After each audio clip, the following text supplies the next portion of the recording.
Hey, it's Neville Medora here today, and today I want to talk to you about something near and dear to my heart.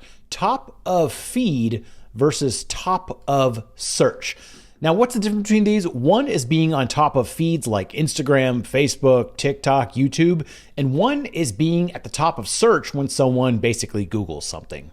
So my name is Neville Medora. I've been doing SEO for years. Here's a little bit of stuff about me, but we could skip over that for now. Just know that I have a lot of experience in this area.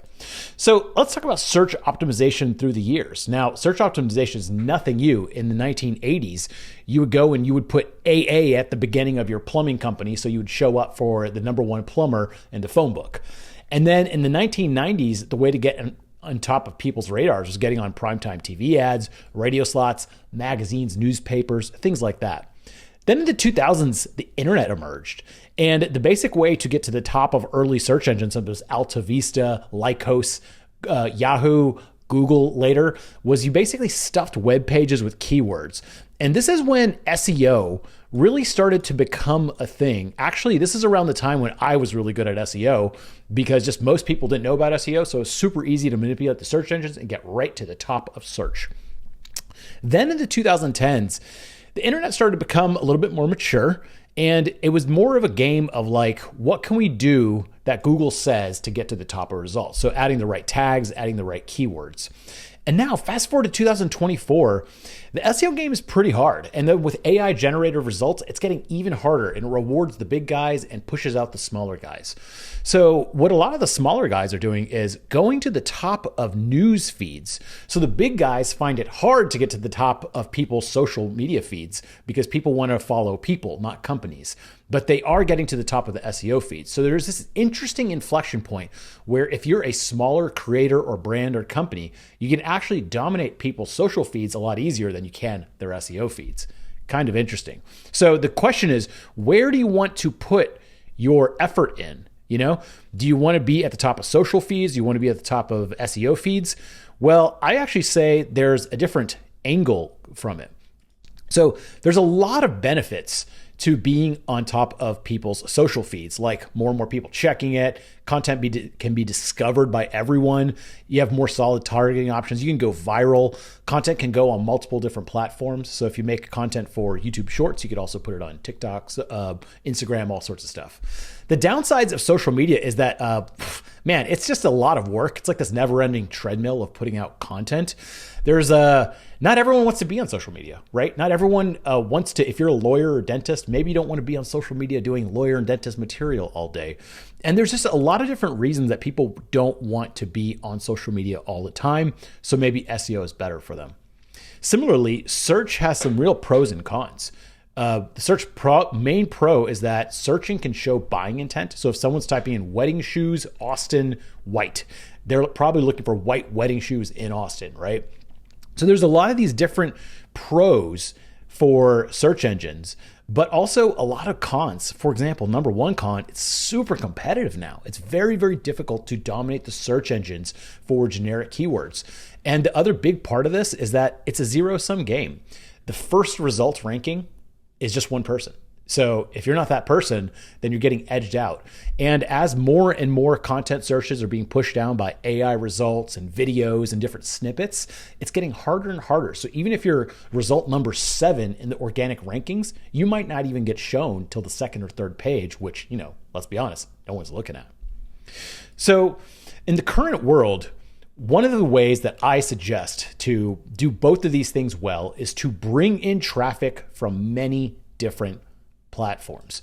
So we're talking LinkedIn, we're talking Facebook, Twitter, your blog, TikTok, Instagram, YouTube. The problem is that's just a lot of work, right?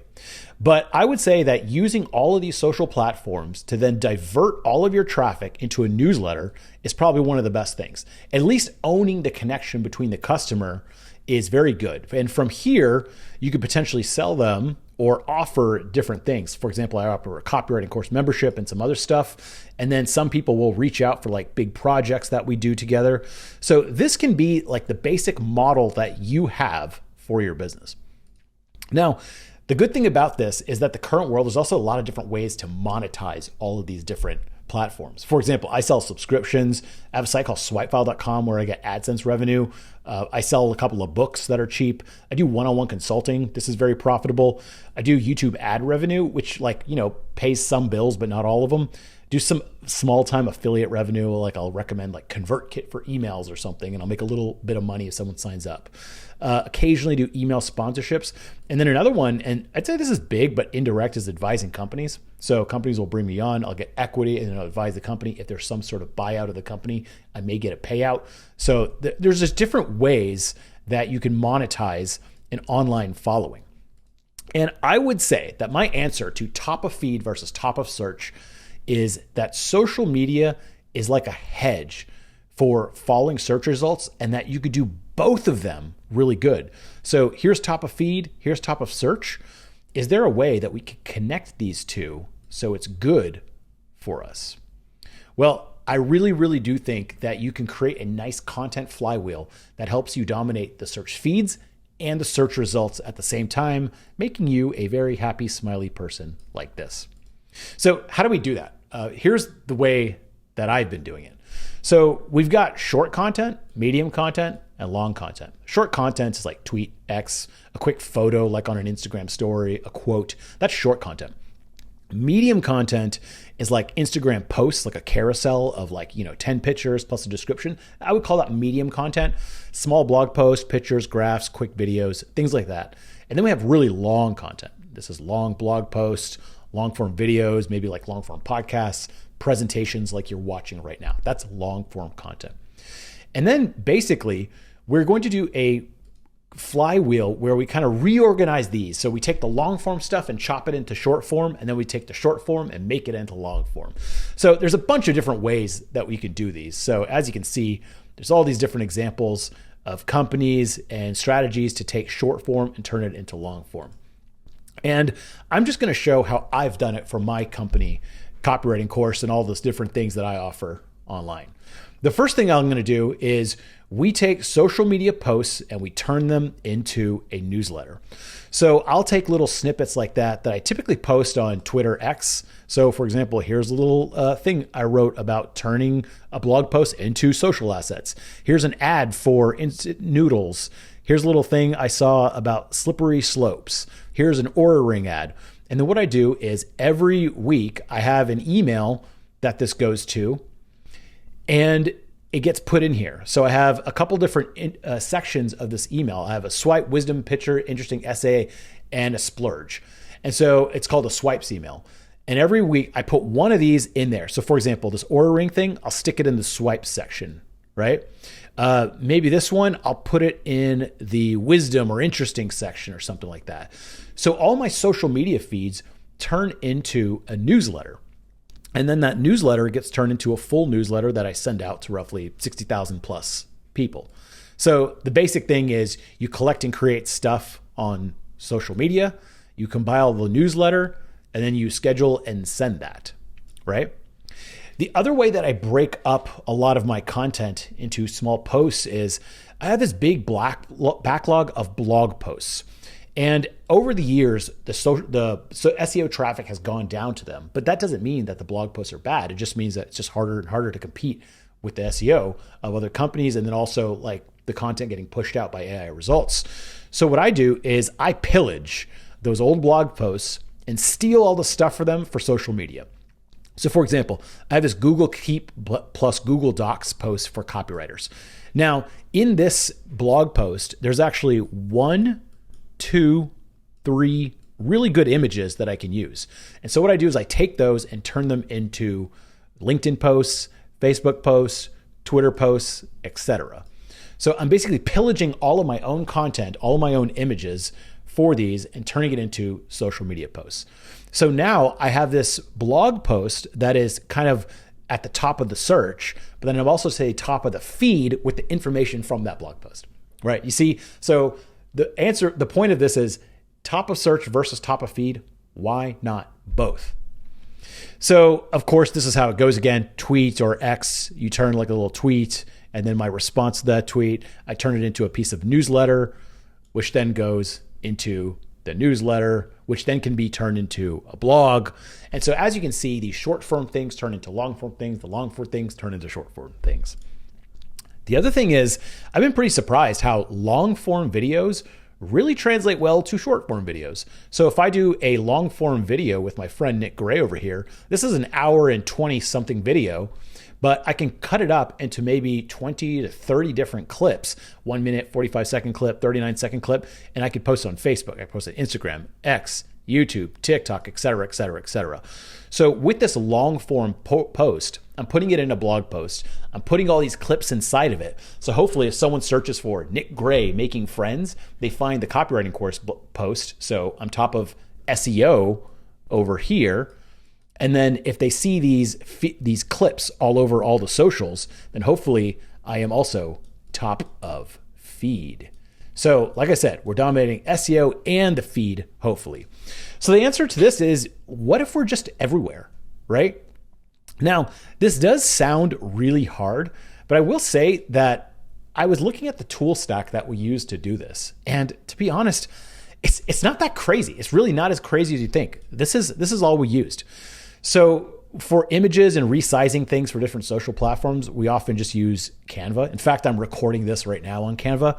We use Hype Fury and Buffer. I mainly use Hype Fury now, but there's a bunch of these tools that could basically post on one platform and will auto post on all the different platforms. So I actually post on X first natively, and then it auto sends to LinkedIn, Facebook, Instagram, and Threads. And I do this through a company called Hype Fury. But once again, there's like a bunch of different companies that do kind of the exact same thing. The one thing I do need help with is freelancers and agencies I use for cutting up the long clips to short clips and then posting them to all the different social networks. That does take a lot of work. So I do employ an agency for help with that. And then I use ChatGPT and Grok a lot. And basically, I mean, this is essentially free. I pay for both of them, but this is free. This is great for making things shorter, researching, and creating data. So this is pretty much the entire tool stack we use to be on top of all the different social networks and a lot of different SEO. So top of feed, top of search, why not both?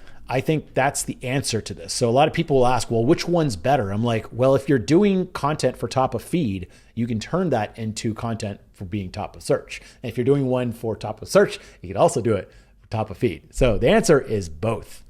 Anyways, if you want to learn more about me, come join our copywriting course. I got this thing called copywriting course, and you basically learn from courses. I take you through this whole thing called the copywriting roadmap. Here's all the courses. And we have this 24/7 review forum where myself and other copywriters go in and just like make your stuff a lot better. So instead of you just like writing in solidarity, you can write with us and make it super strong and super high converting. And we can like take your post from this to this to this and make it much better.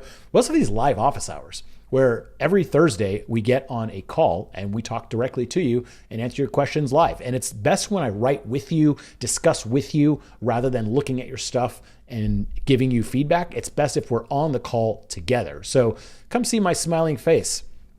And then also, we've trained a lot of people at big and small companies. I mean, this is literally a partial list, right?